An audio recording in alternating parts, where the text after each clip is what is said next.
അസ്സലാമു അലൈക്കും എല്ലാ കൂട്ടുകാരെ എല്ലാവർക്കും ടിപ്സ് ഫാമിലിയിലേക്ക് സ്വാഗതം. എൻ്റെ വീഡിയോ ആദ്യമായിട്ട് കാണുന്ന കൂട്ടുകാരാണെങ്കിൽ സബ്സ്ക്രൈബ് ചെയ്യാൻ അടുത്തുള്ള ബെൽ ബട്ടൺ അടിച്ച് പൊട്ടിക്കട്ടെ. അപ്പോൾ നമുക്ക് ഇന്നത്തെ വീഡിയോയിലേക്ക് പോയാലോ. ഞാൻ ചെയ്യുന്ന റംദാനായിട്ട് ഉണ്ടാക്കാൻ പോണത് സബോള വടയാട്ടോ. അപ്പോൾ അതിനായിട്ട് ഫസ്റ്റ് തന്നെ സബോള എടുത്തിട്ടുണ്ട്, പിന്നെ 2 പച്ചമുളക് എടുത്തിട്ടുണ്ട്, വേപ്പിൻ്റെ ഇല എടുത്തിട്ടുണ്ട്, പിന്നെ ഇഞ്ചി വെളുത്തുള്ളി പേസ്റ്റ് ആക്കിയതാട്ടോ, അത് കുറച്ചിട്ട് കൊടുത്തിട്ടുണ്ട്. അതിന് ശേഷം കുറച്ച് ഉപ്പിട്ട് കൊടുത്തു. അതിന് ശേഷം കടലമാവ് ഇട്ട് കൊടുത്തിട്ടുണ്ട്. പിന്നെ അതിലേക്ക് കുറച്ച് മുളക് പൊടിയും കൂടി ഇട്ട് കൊടുത്തിട്ടുണ്ട് കേട്ടോ. ഇനി ഇതെല്ലാം കൂടി നന്നായി മിക്സാക്കി എടുക്കണം. വെള്ളത്തിൻ്റെ ആവശ്യമില്ല, അല്ലാണ്ട് തന്നെ ഇതിൽ വെള്ളം ഉണ്ടാവട്ടെ. അത് വെച്ചിട്ട് നമുക്ക് നന്നായി മിക്സാക്കി എടുക്കാം. ഇതേപ്പോഴും നന്നായി മിക്സാക്കി എടുത്തിട്ട് ഒരു 2-3 മിനിറ്റ്, മാക്സിമം ഒരു 5 മിനിറ്റ് വരെ അതൊന്ന് എടുത്ത് വയ്ക്കുക, റെസ്റ്റ് ചെയ്യാൻ വയ്ക്കുക.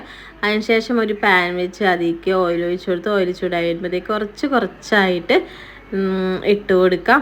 അതേ അപ്പോൾ എൻ്റെ ഇവിടെ റെഡിയായി വന്നിട്ടുണ്ട് കേട്ടോ. അപ്പോൾ വളരെ സിമ്പിളാണ്. നിങ്ങൾക്ക് നിങ്ങളുടെ വീട്ടിൽ ഇതുപോലെ ട്രൈ ചെയ്ത് നോക്കുക. അതിൻ്റെ അഭിപ്രായങ്ങളൊന്ന് കമൻറ്റ് ചെയ്യാം കേട്ടോ. ബൈ.